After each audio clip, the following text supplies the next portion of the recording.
Whoa, hey everyone. Hey, I didn't see you standing there. Today I'd like to talk about how to turn an eye. The simple skill of turning an eye using the edge of the anvil and the horn. Now this can be a pretty useful, what's the word I'm searching for? Process. Okay, this can become, depending on how you dress up the end of your rod, it can be simple like this one. This is a round taper on here with an eye turn. This makes a nice handle. You can do this is a square taper with a reversed eye on the end, makes a nice handle. That's what this one is also. And just a simple rod like this one becomes a nice handle for a tool that you're going to use in the shop. This could be bent at a 90-degree angle right here on the anvil and become a foot for something.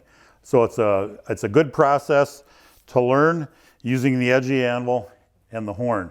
So now I'd like to break it down into a few steps. This is how I teach it when I'm teaching our beginner class, and this is how it goes. When I'm teaching class, we usually start with 3 rods and go through each step on all 3 rods. So I'm using a 1/4-inch rod, and I'm going to use my hammer as a gauge for how much material to leave over the edge of the anvil. Okay, my hammer is about 3 3/4 inches long, and I'm going to stick about a 1/2 inch or so out over the edge of the anvil. You want to hold your material at about the 4 1/4 inch mark, 4 3/8. You don't want to leave too much material because your eye gets too big, and you don't want it too small because your eye is too small. This seems to be about the right size that makes it the easiest for beginners to do this. So we're going to heat up our material, bring it out over on the edge of the anvil, and we're going to use our hammer blows. I'm going to turn my hammer at about a 45-degree angle.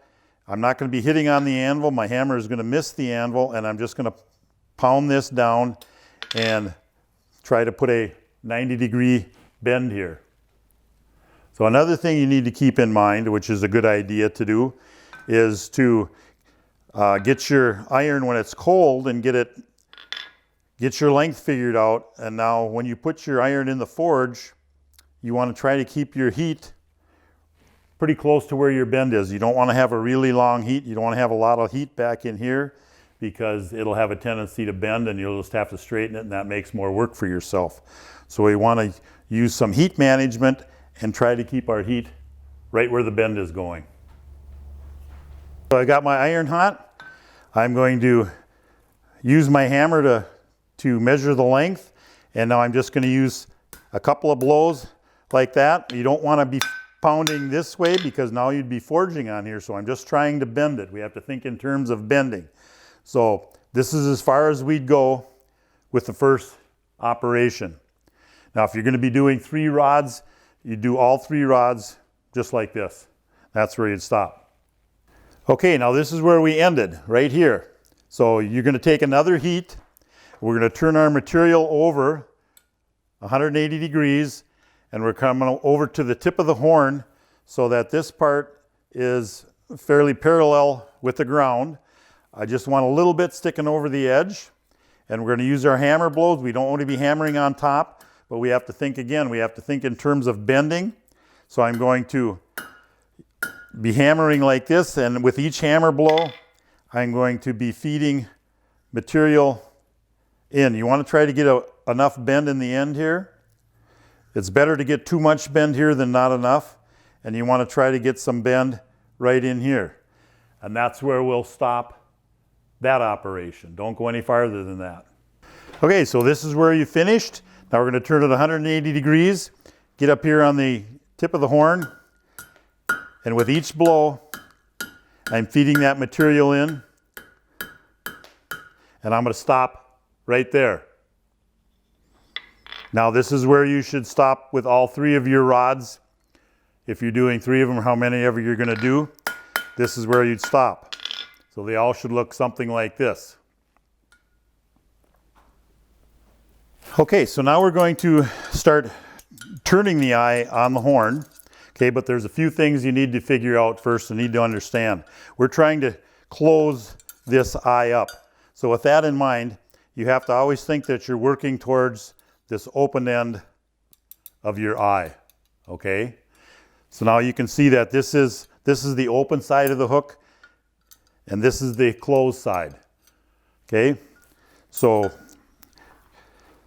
your material is going to start in this position, and it's going to go down to about here, and your hammer is going to start here and go down to about here. A couple of things that you want to avoid is chasing your material around and start going and hammering like this. And you want to avoid kneeling down and hammering like that. So your hands are going like this. Your hammer is going to be going about a quarter of a turn. Going to be going from here to here. And your iron is going to be going 180 degrees. A half a turn is going from here to here. So your left hand has got to move pretty fast in relationship to your right hand. Okay? And once you're down here, when we're turning an eye, a few problems you need to overcome is, one, if you leave your hand right underneath the horn like this, you're going to figure out that that scale is hot. It's going to come off your material and it's going to burn your hand. So if you just pull your hand off to the side a little bit, that'll eliminate about 90% of the burns that you're going to get on your hand. Okay, and I wouldn't recommend wearing a glove at this stage because it can, you know, go down in your glove and make that much harder to get your glove off. You'll end up with more burns. And as long as you're down there, I always like to turn my material over. So I'm going to go from here to here, and then I can hammer on the way up. Now, because of the way the horn is shaped, it's a lot harder to hammer on the way up because every time you hit this, it's going to want to spit the material off the edge of the horn. Okay, so what I do is I just use maybe 3 or 4 blows on the way up. I try to pick out the spot that needs the most work, and I'll just hit it 2 or 3 times, and then I can get all the way up again, and now I can work it back down. I can, if I need to tighten it up, I can do that. I hit it more times on the way down and less times on the way up. The other thing you need to keep in mind when your material is going down, you need to have a gap right in here.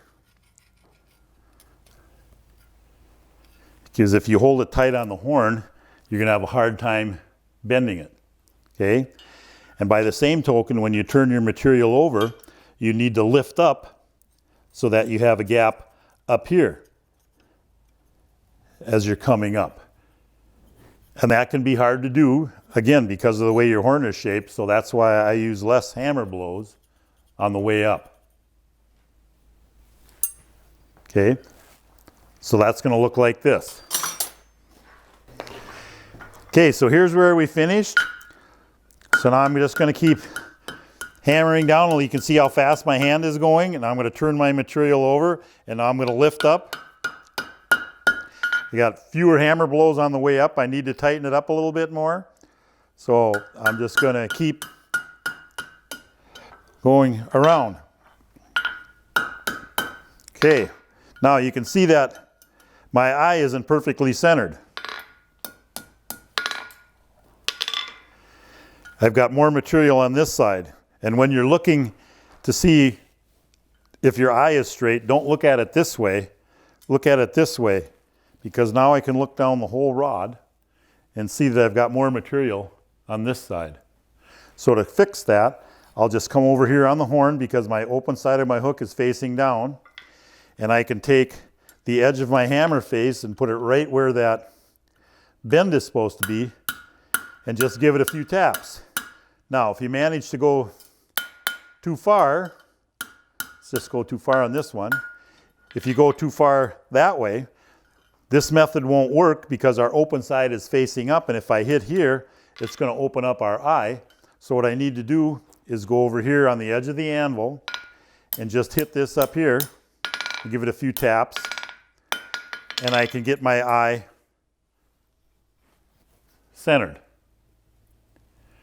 Now this is a process that you can use for a lot of things, like bending hearts, or anytime you're going to bend some sort of an eye for a hook for a hanger or anything, you can use this technique.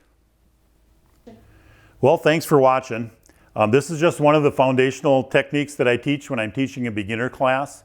It's good to learn how to use the edge of the anvil and the horn for bending. I know I had one student that asked me, well, why can't we just bend that eye around a piece of pipe? Well, you can certainly do that, but then you're not going to learn how to use the horn and the edge of the anvil for bending because you might not always have that piece of pipe handy. So if you have any questions in regard to this or any blacksmithing related question, contact us here at Ken's Custom Iron. Thanks for watching.